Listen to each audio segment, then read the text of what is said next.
Gumawa ako ng kulay pink na kwek-kwek. Sakto at spring season pa rin dito sa Japan. Bagay na bagay itong kulay ng pagkain ko ngayon. Yung lasa kaya ma-achieve ko.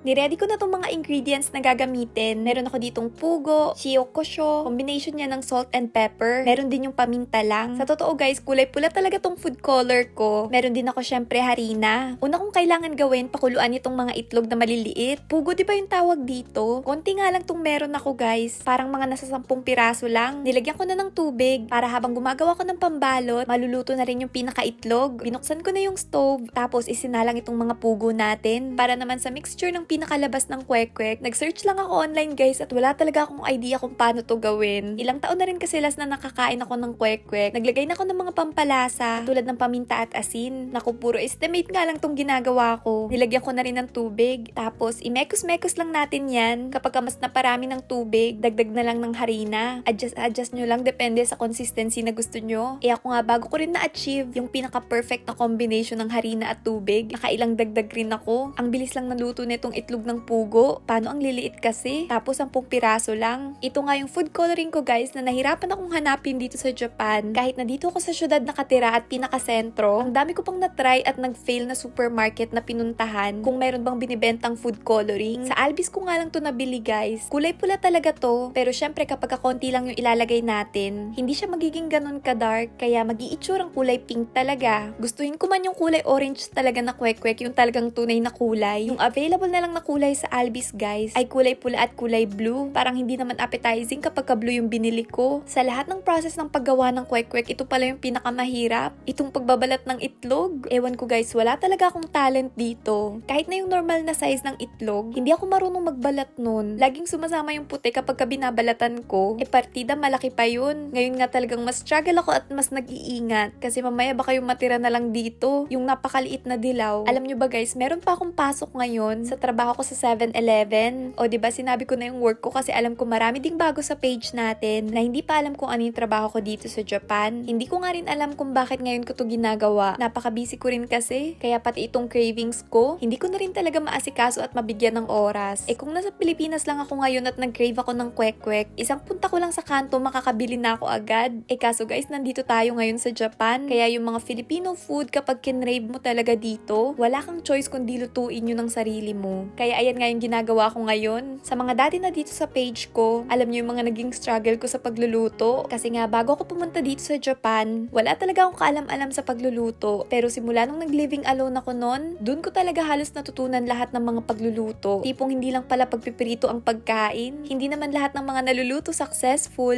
pero at least natututo. Ganun naman talaga dapat. Maaaring may ginawa kang isang bagay, tapos yung naging outcome, hindi align sa kung ano yung inaasahan mo. Pero yung pinaka-importante dun, yung learnings na nakuha natin. After 20 years, finally guys, natapos ko rin balatan. Tignan nyo ang cute at ang liit nga nitong pan ko. Parang literal na laruan lang. Matagal ko na to laging gustong gamitin. Kaso kasi dito sa stove namin, nahuhulog siya, medyo delikado. Pero okay naman kapag nilalagyan ng takip. Ayan guys, nagmamadali na ako kaya binuhos ko na lahat ng itlog dito. Diba guys, tama naman yung kulay na sinabi ko, pink yung naging itsura. Nako, napaka-social netong kwek-kwek natin ha. Olive oil pa yung mantikang gagamitin. Wala kasi ako nung normal na mantika. Nakapanghinaya nga kasi ang daming mantika na gagamitin kapag ka nagpiprito ng ganito. Syempre kailangan dito medyo deep fry. Akala ko nga nung una hindi magdidikit sa itlog kasi meron ako nakalimutan na process. Yung napanood ko kasi sa video, yung mga itlog ng pugo pinudburan muna ng harina tapos saka nilagay sa mixture. Kaso ako na-realize ko at naalala yung ganung step, huli na ang lahat. Nailagay ko na yung mga itlog ng pugo sa mixture na nagawa ko. Nung unang salang ko nga 3 piraso lang tong nilagay ko. Tignan nyo naman guys, saktong-sakto lang sa liit ng pan natin. Mabilis lang naman naluto. Kaya ayan, kung nakikita nyo, ito yung unang batch. Hinahango ko na rin. At ito na nga yung pangalawa. Nakaka-enjoy yung part na paglagay sa pan guys. This time nga napagdesisyonan ko na hindi lang 3